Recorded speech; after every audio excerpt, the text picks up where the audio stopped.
All right. Hello and welcome everyone to Site Marketing Tricks and SEO Tips for Generating More Ad Revenue. Just to help us get started, I want you guys to imagine for a second that you decide to take up playing the guitar, for example. So you've got this awesome new axe and you're ready to rock.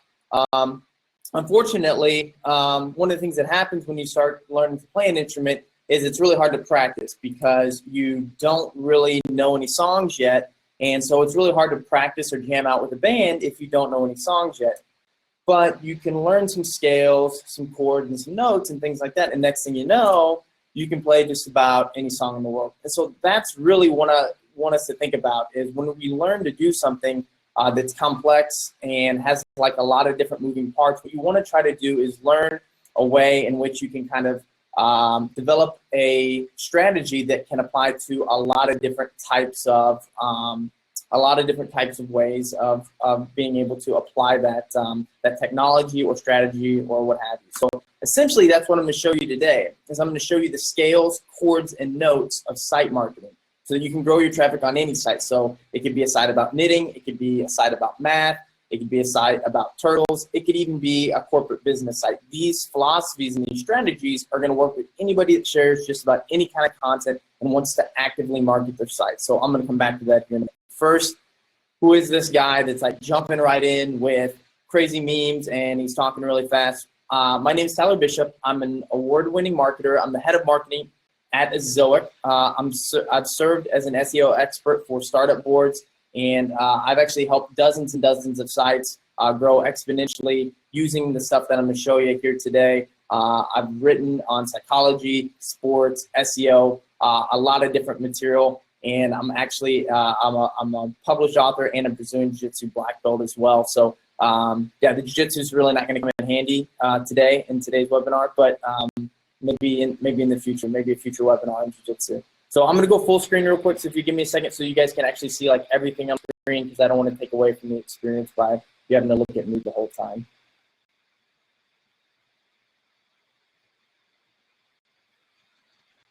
All right, so here we go. So today I'm going to share with you where to share your content and how you can drive new visitors to your site, both short and long term. I'm also going to show you how to really get the most out of social media. Most of you probably are familiar with social media, have accounts, have used it, are actively using it. I'm actually going to show you today how to get the most out of it, strategies that the top guys are using to boost their organic search and actively get thousands of new visitors every week whenever they post new content. So I'll go into the social media stuff a little bit more today, but I don't want you to think, you know, I'm hearing about social media today. I already understand this. I promise you, you're going to learn something today you probably didn't know before this. And so I want to think about today also is kind of maybe having a prerequisite as well. Hopefully you've already seen the web event we did about landing pages and SEO. So landing pages, it relates to identifying the opportunities to earn the most revenue on your site by figuring out which landing pages earn you the most session earnings overall long term, and then being able to go into those pages and improve them by looking at what top keywords they rank for by volume that you potentially aren't on page 1 for, and how to move those things to page 2. So a lot of those SEO principles that we talked about before were in the last one. Today we're really going to talk more about going back through and actively marketing the site. So it's a quick rewind. Before we identified top landing pages by session earnings, we used tools to identify the highest volume keywords that they ranked for. And then we updated content using ethical search engine principles and things along those lines. And then we wanted to look at measuring results. So if that's something that you're interested in, go check out the last webinar. Today, we're going to kind of build off of that. So how do we really create the activity and actively market those pages that we just tried to update for better SEO? So I want to jump right in.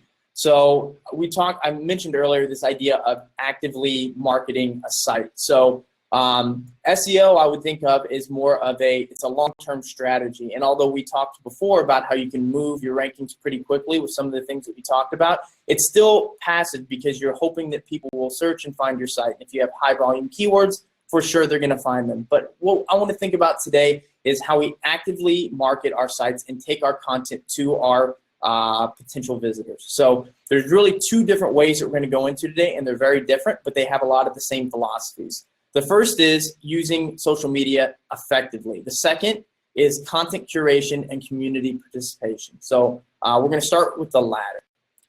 But before we do, I want us to kind of basically agree that we've probably all heard of these things, but yet we recognize that there's clearly some people that do them better than others. I mean, we can all probably think of the niche sites that we visit on a regular basis and thinking about how they do such a great job of marketing. It seems like they keep populating their information up everywhere we're at and keep running into them over and over again. I have that as it relates to sources that I go to for marketing and jiu-jitsu and all these other things, and I'm sure you do too. So what are the principles of those sites and what they're doing to really market their content to you and to thousands of others and potentially millions of others? So there's really two kinds of non-social media content sharing. We mentioned these just a second ago. You have these content collection platforms, and then you have what I would say are online communities. And so I'm going to kind of touch on both of these broadly and give you some examples of some things that you can do right now. So no muss, no fuss. I'm going to get started and show you basically three content collection platforms that I really like. And there are variations of all of these, and there's certainly more than this. But these are three that I really like because I think they're really easy. The first is Flipboard. It's a content curation kind of magazine system that you can use to basically find and navigate through news, articles, content as it relates to subjects that you're interested in. There's, if you're not familiar with Flipboard, there's also Newsstand and Feedly and a couple others. These are really good. I actively use them. I'm a user of them. And I've found over time that if you create good subject magazines inside of Flipboard, so let's say I have a magazine on jiu-jitsu and I start posting all my jiu-jitsu content into this magazine, people will eventually find, in the same way that you have recommended items on Amazon, Flipboard will recommend magazines to people that are scrolling through on recommended subjects, and eventually people that might have an interest in jiu-jitsu will be recommended your jiu-jitsu magazine, which in turn, when they log into Flipboard, your content, your newest content will show up to them. And so Flipboard is one of those things that if you start off initially by just posting all of your new content whenever it's published into it, it'll be a slow start, but eventually over time, once you get lots of content in there and your magazine gets lots of followers, it's a nice passive way to continually drive new traffic through a really good source to your site. The second is Scoop.it. Scoop.it I actually discovered because I had a site that was actually getting a lot of backlinks from Scoop.it, and I was interested to find out what it was, and I found out that somebody had actually shared some of my content into it. And then I realized it was really easy to submit content. It works very similar to the way that Flipboard works. You can organize your content based on subject, and Scoop.it works really good the higher volume that you have in it. So what I really like doing is taking some of my best content, throwing it into Scoop.it if I have a new site or something like that, throwing a lot of my existing content in there, and then every time I post a new article, putting it in there as well. And I'm going to show you how to do it for each of these actually here in a second. I just wanted to review each network with you. And then lastly, StumbleUpon. So StumbleUpon is really cool as well. It's a little bit different. Some of you may be familiar with it. Basically, StumbleUpon, depending on what your subject of interest is, you can actually click this little button and it'll just take you to random pages that are related to that subject. And so StumbleUpon works better if you have some really unique content. So I'll give you a good example. If you have content that is on something that everybody does, maybe it's about how to reset the clock on your phone or something like that. There's probably multiple articles out there on that, so it's competitive. So it's probably not going to be that interesting to StumbleUpon users. However, if you have something that's really unique, like maybe how to build a clock for your phone, you know, maybe an application or something like that if you're a programmer, that may be unique enough to where the StumbleUpon users would really be all over that. So it's going to be StumbleUpon more often, so it'd be good content for that platform. What's nice about this is these are easy places to share your links. I'll show you just how quickly you can do it here in a moment. And they provide more and more value over time. So the more you use these things, the more value you're going to get out of them. And usually the users that you attract through it are very, very good. So high quality users that are going to spend good time on site, and they're going to give you good UX metrics, which we know are affecting SEO. So one of the things that's really nice about all these is Chrome actually makes it really easy to use. So I'm going to walk you through live on our blog exactly how you can use these those tools that I just mentioned inside of Chrome to basically share it to these things in like less than a minute. So here we go. I'm going to go into Chrome here. So this is a blog that I wrote about ethically sharing content to earn better ad revenue. So it digs into some of the things we're talking about today a little bit more. So let's say I just published this piece of content. So you'll see up here in my Chrome navigation bar that I've got my Flipboard icon here. So I've installed the Chrome extension for Flipboard. I've set up a Flipboard account. And you'll see right here, I've got an increased ad earnings magazine. So we're talking about ethically sharing content to increase ad revenue. So this is a great fit for this magazine. If I've got other magazines, I can click them. So you can see it's already added here, and all I have to do is click there. This one's actually already in the magazine, so I'm not going to add it again. So next is Scoop It. So if I click on my Scoop It one, you're going to see it's going to pull up the Scoop It interface. And you can actually log in and do these things on your own, but the Chrome extensions make it a lot faster. So here you can see I've got a subject or a destination here on Scoop It, and it's called Blogging and Online Publishing Tips. So you can see it's already pulled down this information for me. Now I can just go into my tags, and I can say here it's good for ad exchanges, maybe it's good for AdSense, maybe it's good for search, definitely good for social media. And again, I've already shared this one once before, so I'm actually not going to share it again. I'm just going to exit out of here, but you can see how quickly I can just add that to my Scoop It. And then Stumble Upon is the same. It has an extension as well. I actually like to just go right into Stumble Upon. This way I usually have it saved. I throw my URL in here, so I'm just going to copy it straight from here. I post it in here. I mark, yes, it's safe for work. I would imagine it is. And what is this page about? It's about, I could say it's about web blogs. I could say it's about advertising potentially. I could also say it's about desktop publishing.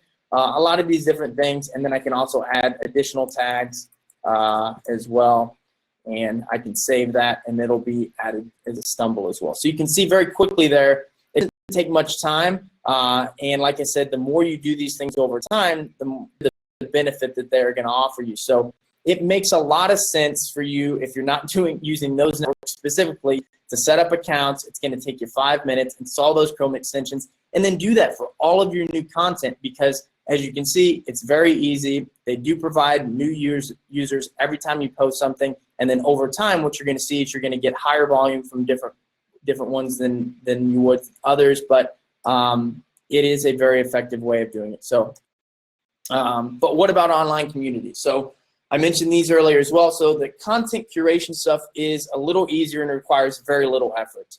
The online communities, I guess fortunately or unfortunately, offer bigger payoff, which is good. They require a little bit more effort and attention. I'm going to kind of talk about that here in a minute.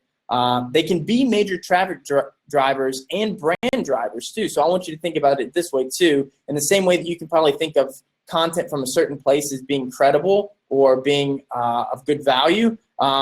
These online communities can help your site become a good brand for information. So hopefully you get people coming directly to your site over time as well. But these things have strings attached. So I'm really going to talk about two major ones worth paying attention to specifically to get started.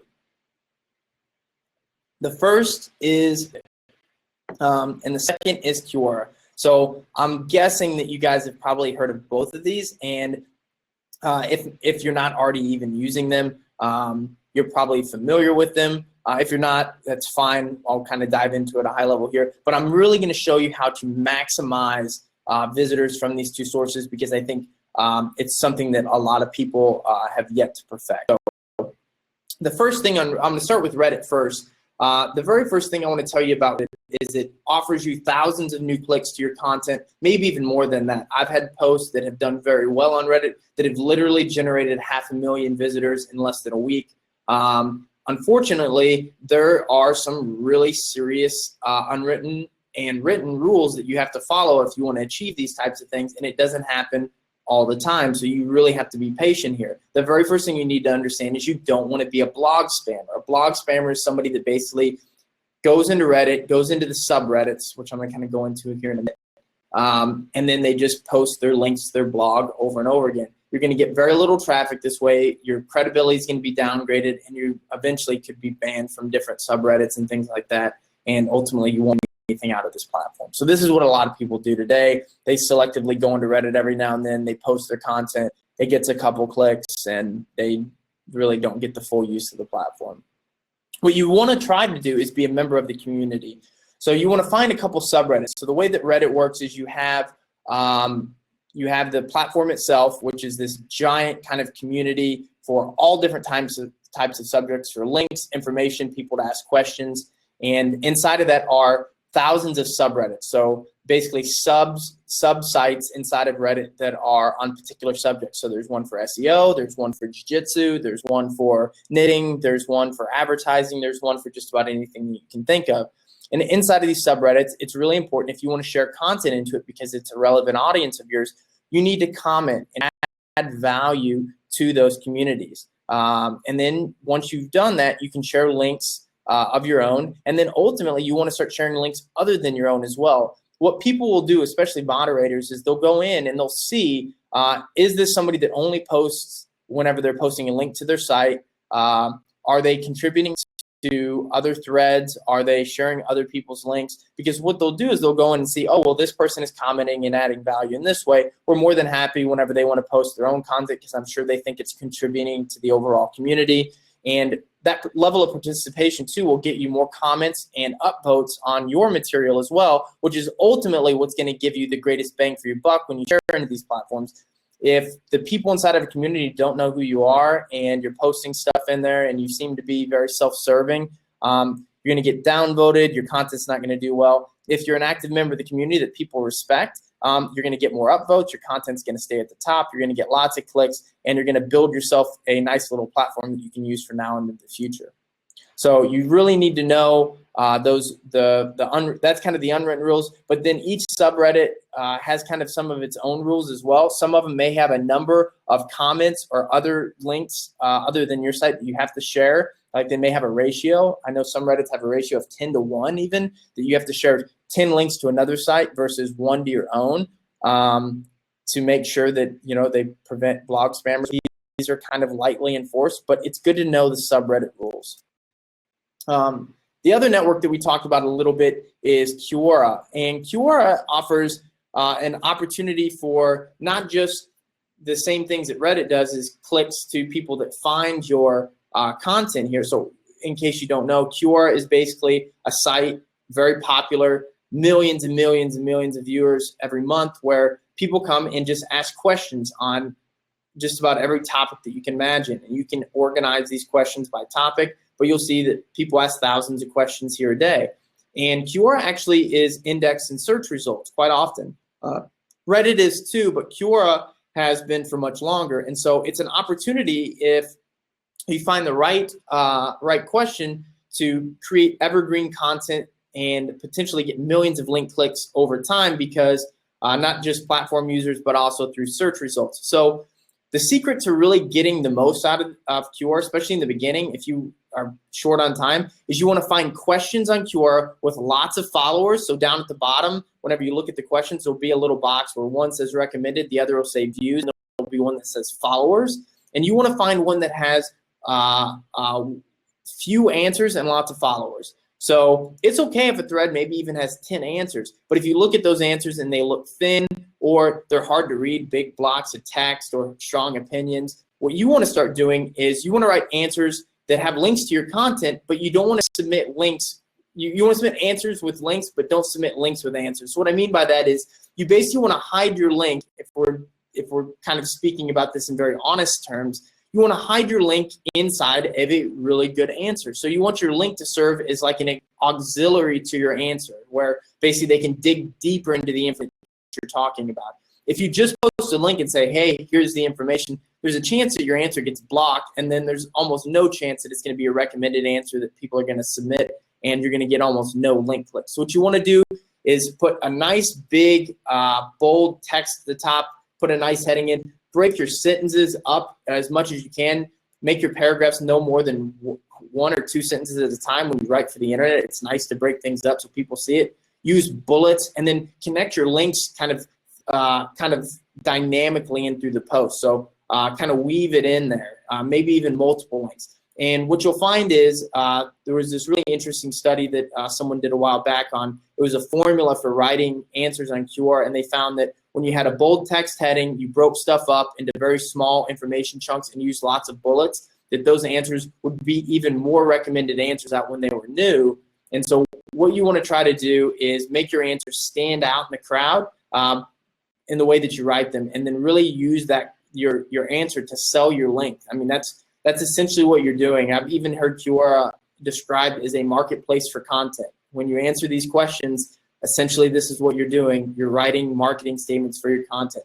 Tell them what they're going to learn, discover, and see. It's those words we talked about in the first webinar. Those words for meta descriptions, for selling content, for explaining to people what you're going to tell them, those are magic. See, discover, learn. So why did both of these things help out with SEO? Well, both of these types of things, whether we're talking about content curation things like Flipboard and Scoopit, or larger communities like Reddit, Quora, both of these things provide really good quality traffic. The people that are coming from these places are visitors that are in your audience, that are going to be interested in your content, and essentially they're going to have great UX metrics, which we know are signals for SEO that are positive.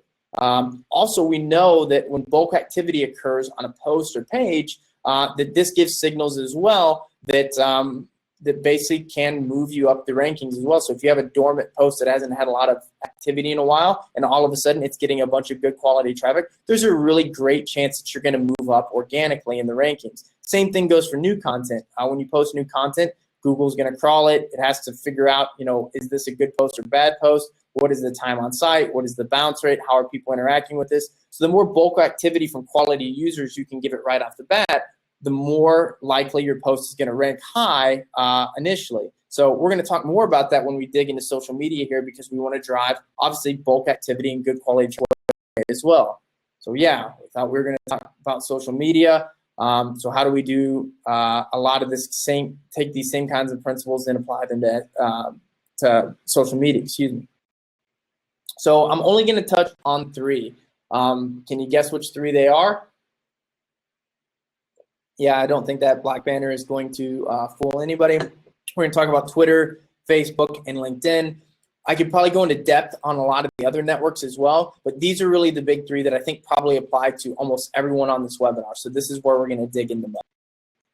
So when we talk about Facebook, I actually want to talk a little bit about old Facebook and new Facebook, just at a high level. Those of you that are using Facebook, you're painfully aware of some of these things. So hopefully I can give you a couple things to take away here that are ultimately going to help you in this process. So old Facebook, it was great back in the day. You could create a page overnight, and you could build a very large audience just organically using your personal Facebook account, maybe other pages, and you could get a whole bunch of likes. And then you could post things into off-platform content like links to your site, links to YouTube videos. They would get tons of organic impressions. It was easy to share, and you could reach people really easily. For most of you guys that use Facebook regularly know that the new Facebook does not work this way. It's very difficult to reach people off platform organically. So if you try to send somebody right now to a web page, YouTube video, or something that's not hosted by Facebook, so like a Facebook video or an image that you post, or even a Facebook instant article, which is probably a whole nother topic for another time if you've never heard of Facebook instant articles.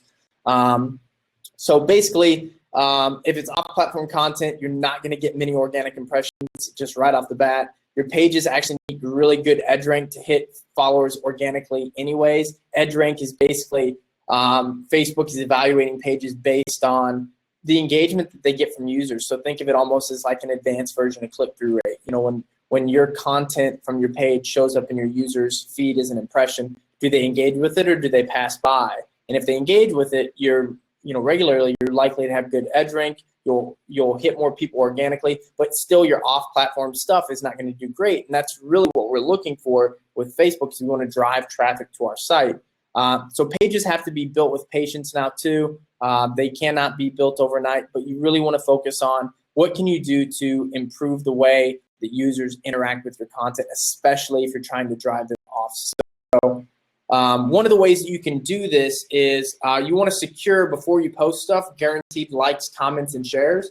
And so one of the easiest ways to do this is a lot of times when you have a site, and especially have a Facebook page for that site, you commonly maybe manage several other Facebook pages or have several other Facebook accounts. It's really simple whenever you post if you post something to a page, you can actually click the share button down. So this is a post that I posted on a page that I manage.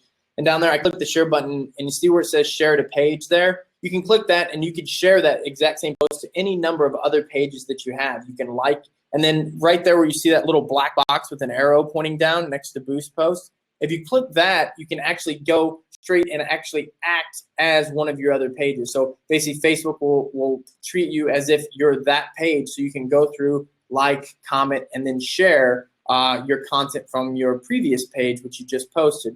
So basically this way, if you have a number of Facebook pages, you can actually leverage those to improve engagement metrics for every post that you put up. So this is for my jiu-jitsu website, which I talk about every now and then for these marketing things. And what I do is I actually go through, I like it, and then I share it to 6 other pages that I manage, and then I use all those other to comment and like on this post as well. And then you can, it gives you kind of a nice little start with your ad track. But you might say, Tyler, I don't have any other Facebook properties, so how am I supposed to leverage things that I don't have? And I think that's a Shiba Inu in the picture. So I have 2 Shiba Inus, very big fan. I understand your problem. Let's figure out what we can do about that. So one of the things you can do is build or join a network of other pages or publishers that are willing to trade likes, shares, and comments. So I don't want you to think of this in a nefarious way. I want you to think of it in a community kind of co-op type way. So there are likely other pages or publishers or people that are, you know, have pages related to your subject matter. They would likely like to have better engagement off of Facebook as well. Usually when you reach out to these folks and say, hey, would you be willing to trade likes, shares, and comments and engage with each other on Facebook? In return, we're both going to get better engagement. Our pages are going to do better. We'll get more external link clicks. Are you willing to kind of do this with me? You can usually build a little network of sites that are similar. You guys can share like a Google Doc or calendar together so that you guys each know when someone else is posting something, so you can be sure to like, share, and comment on it. And basically, if you can build a good enough one of these networks, you can, for free, reach a ton of people organically, grow your page, and drive a lot of link clicks to your site that you aren't getting today, even without growing your page side, because your edge rank will be higher. So these are nice little easy things you can do that are still in that ethical range, because essentially what you're trying to do is just build a better connection to the content that you're writing about, the network of it that exists online, and then bring that to your users through Facebook. So remember all those SEO things we talked about earlier: bulk activity, new posts. All right, so good activity could help, right? Especially at the right price. So Facebook right now, I'm not going to talk a ton about paid stuff, but Facebook does some paid opportunities that are really good. Now, you're never going to be able to pay for stuff on Facebook, drive it to your site, and make more money off your site than you likely are by paying to send them there via Facebook. However, Facebook video and targeted posts could be a great way to get good content to rank faster. So think about it this way: if you have very good targeted audiences and the cost for basically sending them sponsored stuff or sponsored video through Facebook is very, very inexpensive, there's a really good chance you could send some high quality users to new posts, get some really great user stats on your new pages, get it to rank higher, and only spend a couple bucks doing it. So if you've got some really great content that you're really hoping will rank really high, spending a couple bucks, literally just a couple bucks on Facebook could be a great way to do this. So let's talk about old Twitter versus new Twitter now. So I won't spend as much time on this. I am a vintage Twitter user. I was number 3,000 on Twitter. I'm from St. Louis, as is Jack Dorsey. And so I was a very early user of the platform. I actually loved the way that Twitter worked originally. Tweets were all real time. Trending was actually largely without a niche, which is great for users, but it wasn't really great for finding stuff in your niche. There were no ads, but there were tons of bots and spammy tweeters, and so that took, you would see people with hundreds of thousands of followers, and 50% of them were fake bots, whatever. New Twitter actually uses an algorithm much like Facebook's, the Facebook old one, where it's basically looking at engagement that you take with other users, and it's putting those people in the top of your news feed to start with, and it's saying something like, you might have missed this, and it's giving you maybe results that you're going to be more interested in from pages that you've interacted with recently, and it's going to give those hashtags and trends are more dynamic to users now, so this means you're going to be able to find stuff a lot easier in the hashtags, the trending stuff. It's going to be more tailored to your account. And then there are now ads on the platform, but there are so many less bots and spammy users than were the past. They've actually gone a long ways to crack down on spam and even troll users. So if you guys don't know what a troll is, I'm sure you can go find them online. But yeah, so they're trying to cut back on those. So the first thing I'll tell you about Twitter now and using the modern Twitter is that almost across the board, most people don't tweet near enough. And I highly recommend TweetDeck for helping you out. So TweetDeck is free. It's made by Twitter. You can go to tweetdeck.twitter.com and boom, you're gonna magically find that if you have a Twitter account, you already have a TweetDeck.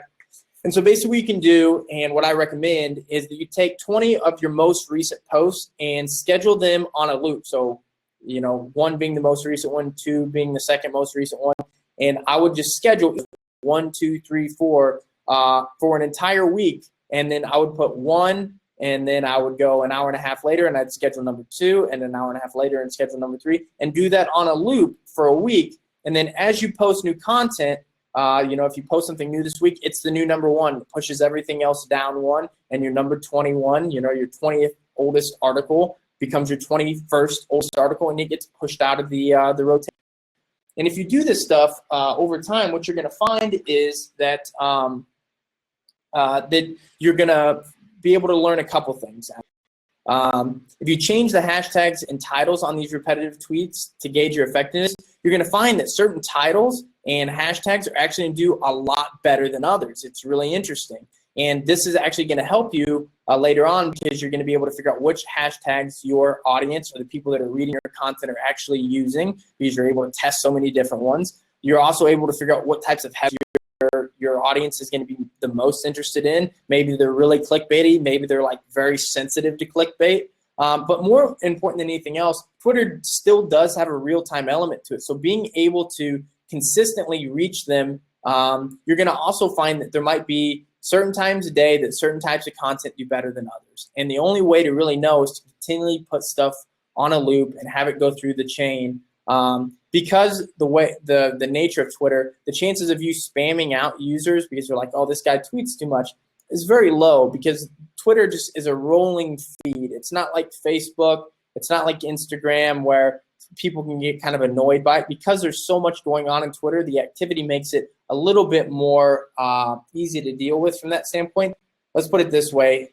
Whenever I've done this, I've usually been able to significantly grow accounts, Twitter accounts, followers that is, very quickly, and I almost never see a mass drop off in followers.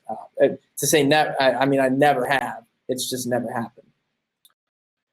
So you really, the other thing you can do with Twitter, and this is kind of like a throwback to what we talked about with Facebook, is you actually can attract really high value visitors on the cheap here as well. How you would target these guys is, I really like when you can select your audience features inside of Twitter. If you want to pay to sponsor maybe a tweet, it's very inexpensive. You can again, for a couple bucks, you could send potentially a couple hundred really good quality visitors to your site, especially if it's a new post and you want it to rank well and have great time on site, bounce rate, all those kinds of things. You can actually target people that follow other pages. So if you have people potentially that you think follow other Twitter accounts that would be very interested in your content, you can actually target followers for sponsored stuff based on other pages that they follow. And this is a good way to go after quality visitors on Twitter. So what about LinkedIn? So a lot of you might be thinking of LinkedIn and thinking, it's just not a good fit for me. And you might be right. You might be right. But one of the things that I found over time is that LinkedIn has a tremendous amount of power in their groups. So I'll give you a good example. So talked about jiu-jitsu a couple of times, talk about it again. So you wouldn't think about, if you had jiu-jitsu content, LinkedIn being a very good place to share that content. It's a professional network. Jiu-jitsu is kind of a recreational, personal activity. So probably not a good fit for LinkedIn. But what you find is there's actually, if you actually scroll down here, there's about 62 different groups for jiu-jitsu on LinkedIn. Some of them are super small. They're little niche. They're schools or something like that where people stay in touch on LinkedIn. But you can see here, there's a couple groups here where there's 1,600, 1,800, 590 different members in these groups. These are groups that I could potentially share my jiu-jitsu content into. So what you would want to do is first create a page for your content. So your website is www.jiujitsuwebsite.com. I create a page on LinkedIn for my stuff so that I can, drop my links in there with little titles in the same way with Facebook or Twitter or what have you. And so that way you can share your content there. And then I would go in and I would search at the top of LinkedIn. There's a little icon you can select before you search something. You can say, I want to search the groups.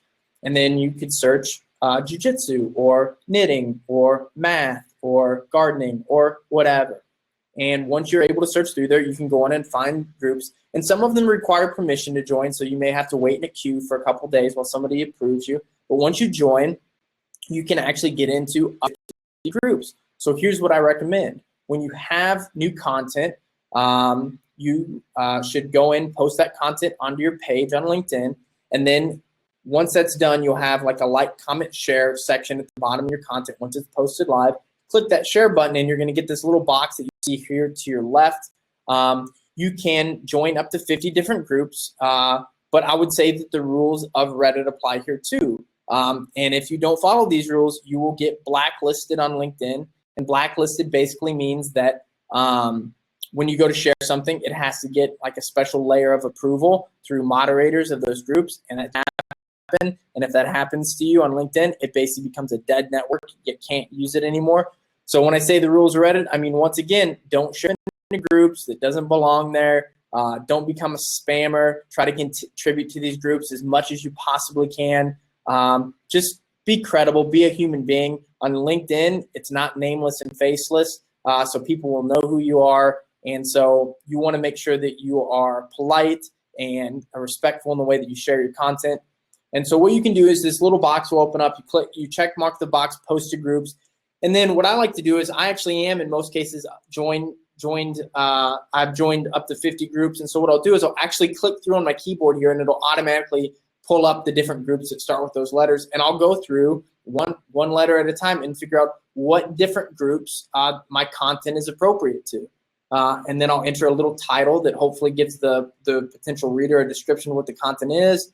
I'll usually paste my meta description and thing, and then I'll share it onto those pages. And what you'll find is some pages do better than others. Some get you likes and comments. But what I found over time is that when you use these groups effectively, you can send hundreds of potential visitors a day to your site. Sometimes a little bit less than that, especially in the beginning. But you will have some that go viral. I've had posts that go viral inside of a group, which means they get lots of comments and likes. They stick at the top. And especially inside of big groups, they potentially, in some cases, could get you hundreds of thousands of visitors. Or one of the other things that's happened is a lot of times professionals will read those, they'll find a subject they're interested in, and then they'll find a way to link to it and maybe content that they're creating as well. So the groups actually offer a lot of value if you're not using LinkedIn today. So guys, I know we're like super short on time, so I wanted to wrap it all up by saying that first of all, I know that there's probably some questions. If you have questions, add them as questions or put them in the chat. And what I'll do is in a separate video, I'll address all of the questions individually, and I'll send that video out to everybody that attended the webinar today so you guys can see how I would answer each of those questions, because I want to give them as much detail as possible. I don't want to kind of like have to work around them for time constraints. And then I would also encourage everyone, if you enjoyed the content today, and I would encourage you listen to the last web event if you weren't on that one. And I would also encourage you to listen to my podcast with John Cole called The Publisher Lab. It's on iTunes, so all you have to do is search The Publisher Lab. And we dig into this stuff and more each week. We spend 30 to 40 minutes talking about it, how-to stuff, industry trends. It's a really, really great podcast. So if you would go to iTunes, search that podcast. If you like it, write us a review. We're growing really quickly, and we'd love to be able to do more of this stuff and bring you more of this content. But with all that being said, I want to wrap up what we talked about today. Share using content collection and community platforms. Those things are easy to do. Anybody can do it. The community platforms are going to take a little bit more effort stuff, but the content collection stuff, guys, is a no-brainer. Start today. Use social media the smart way. So we talked about leveraging networks on Facebook. We talked about tweeting more on Twitter, and we talked about basically utilizing groups on LinkedIn. If you're not doing all of those things right now, pick one of them and really focus on you're going to do it right. And in 2017, you're going to see that area of social media is going to drive more visitors to your site. It's just going to happen.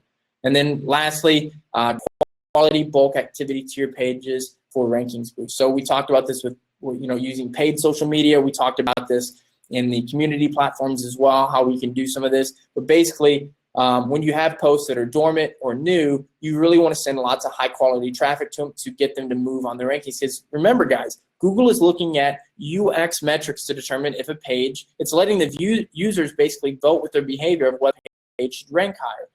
Bounce rate, time on site, page views per visit, click-through rate potentially as well inside of search engines.